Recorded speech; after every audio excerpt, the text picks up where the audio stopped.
नमस्कार, जय हिंद, वंदे मातरम। दोस्तों, आप सभी का स्वागत है एग्जाम तक के प्लेटफॉर्म पर। फाइनली आज है 26 अप्रैल 2024। आज मैं आप लोगों के सामने मध्य प्रदेश जबलपुर हाई कोर्ट का कोर्ट ऑर्डर लेकर के आया हूँ। उसके बारे में आप लोगों के सामने विस्तार से चर्चा करूँगा। इसके पहले मैंने आपको वीडियो के माध्यम से जबलपुर हाई कोर्ट में क्या कुछ रहा, किस प्रकार से डीएड संघर्ष समिति के साथियों ने पैरवी की, उसके बारे में ही बताऊंगा। 24 अप्रैल को वीडियो के माध्यम से, ऑडियो के माध्यम से मैंने आपको जो हमारी ओर से प्रयास हुआ था, मैंने आपको वो सारी चीज़ें अपडेट करवा दी थी।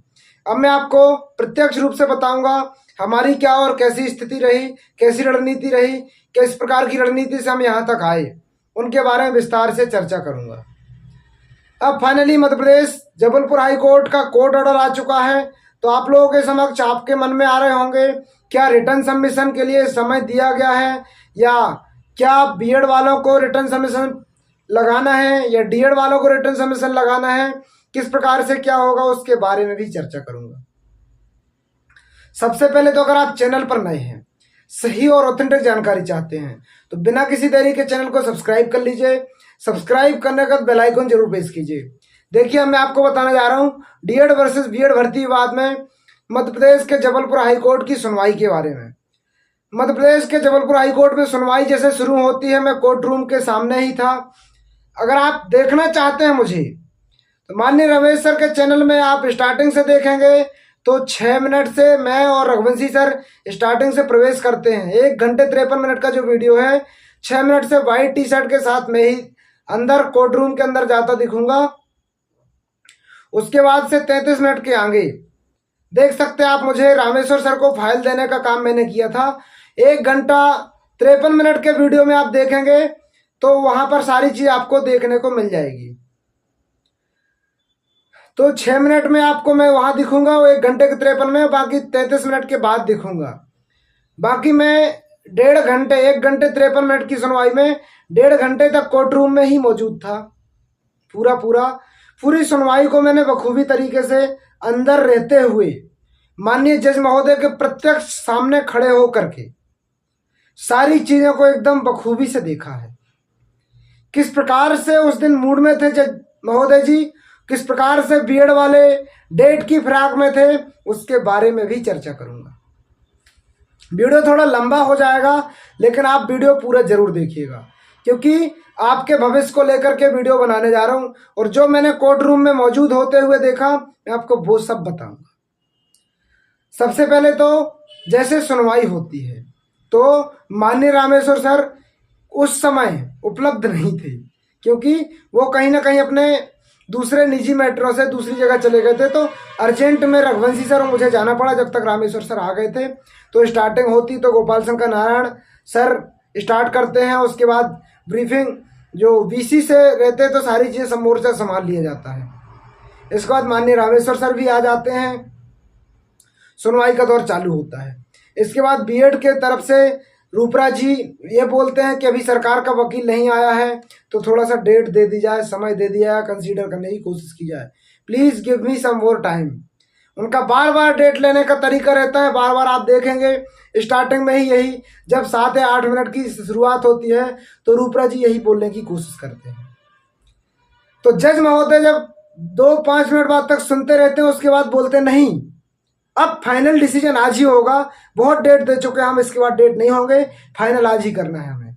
इस प्रकार से उन्होंने बोला तो उनका मुंह छोटा सा हो जाता है, आर्ग्यूमेंट करने को तैयार नहीं होते हैं। लेकिन फिर क्या करें, अब तो करना ही पड़ेंगे।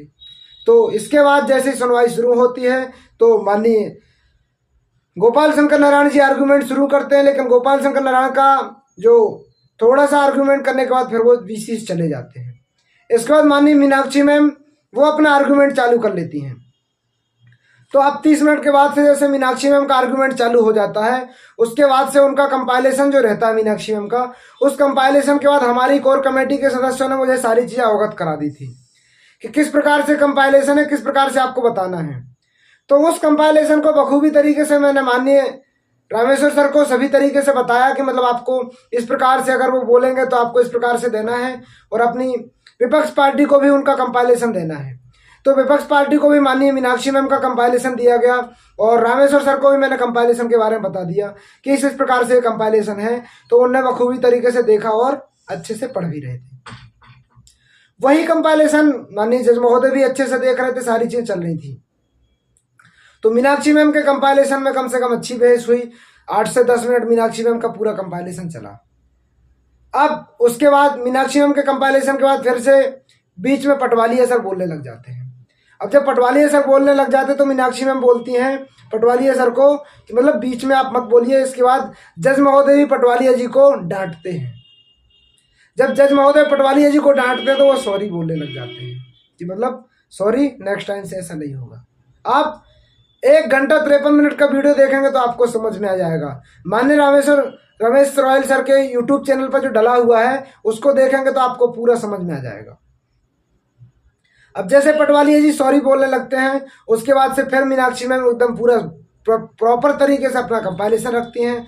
उसके बाद इतने में मनदीप काल्ला सर भी अपना व्यू देते हैं और मनदीप काल्ला सर मीनाक्षी मैम के कंपाइलेशन हो जाने के बाद मनदीप काल्ला सर बोलते हैं एकदम सॉलिड, बोले तो सुस्पष्ट कम शब्दों में अपनी पूरी बात रख देते हैं क्या है क्या नहीं है। इसके बाद माननीय गोपाल शंकर नारायण सर आते हैं, वो अपना पूरा कंपाइलेशन रखते हैं। माननीय गोपाल शंकर नारायण ने अपना पूरा कंपाइलेशन और जो कोर्ट का जजमेंट था, सबसे पहले तो उन्होंने पूरा कोर्ट का जजमेंट समझाया। 8 अप्रैल का जो जजमेंट था माननीय जज महोदय को जब समझा रहे थे वो, तो बहुत अच्छे से जज महोदय नोट कर रहे थे। आप देखिएगा जज महोदय नोट कर रहे थे और अब मैं कोर्ट के अंदर प्रत्यक्ष रूप से देख पा रहा था जो कोर्ट के अंदर की जो टीम होती है वो टीम प्रत्येक वर्ड को लिख रही थी। मतलब जो सुप्रीम कोर्ट का ऑर्डर है 8 अप्रैल 2024 का, कोर्ट रूम में जो टीम बैठी हुई थी उनके स्टेनोटाइपिस्ट, वो सब पॉइंट को पॉइंट बाय पॉइंट नोट करते जा रहे थे क्या है क्या नहीं है। फिर इसके बाद माननीय गोपाल शंकर नारायण ने वो अपना पूरा सुप्रीम कोर्ट का वो पढ़ा दिया। उसके बाद फिर बारी आती है बीएड वालों की। तो बीएड के सरकारी वकील कुछ बात करते हैं, सरकारी वकील की बात होती है। फिर उसके बाद फिर उनके पास एक ही पॉइंट रहता है कि केसरी नंदन और रोहित चौधरी की जॉब लग चुकी है। तो लेकिन फिर माननीय जज महोदय बोलते हैं कि ये जॉब का मैटर ही नहीं है, इसमें प्रेयर क्या थी आपकी। तो फिर माननीय रामेश्वर सर को फिर एक बार फाइल उठाते रामेश्वर सर और फिर उनको प्रेयर पढ़ाते। ये प्रेयर ये केसरी नंदन जी ने इसके लिए नहीं लगाई थी कि मुझे नियुक्ति दे दी जाए, इसके लिए तो प्रेयर थी ही नहीं। इसके लिए थी कि बीएड अयोग्य है, उनका रिजल्ट रोका जाए। ये केसरी नंदन जी के बारे में बोला गया था। और दूसरा जो मतलब उसके बारे में उनने सारी चीज़ें बता दी मीनाक्षी मैम ने कि 7 जुलाई 2022 को जो सब्जेक्ट टू आउटकम है उसके बारे में, और जो 16 जनवरी 2023 को जो विपिन द्विवेदी 595 वाली याचिका है उसमें जो सब्जेक्ट टू आउटकम तो पूरा अपेक्स कोर्ट के अधीन है। इस प्रकार की चीजें, जब इस प्रकार की चीजों पे बात नहीं बनती है तो फिर आगे कहानी जाती है। फिर आगे वो बताते हैं कि मतलब सब्जेक्ट टू आउटकम ऐसे नहीं होती, पॉइंट वगैरह सब बताते। तो माननीय जज महोदय ने डायरेक्ट बोला था सब्जेक्ट टू आउटकम सारी चीजें हैं, सब 16 जनवरी 2023 के ऑर्डर के अंदर आती हैं, आप इसको इग्नोर नहीं कर सकते। ये उनने डायरेक्टली बोला था। अब जब इतना उनने बोला, इसके बाद फिर बीएड के वकील अपनी तमाम प्रेयर, और रूपरा जी फिर आ जाते हैं। रूपरा जी को बोलने को वो बोलते हैं please give me some more time. तो रूपरा जी फिर को बोलने का मौका दिया जाता। तो रूपरा जी तो फिर सर्विस रूल लेके आ जाते हैं, 2017 तक का सर्विस रूल बता देते हैं।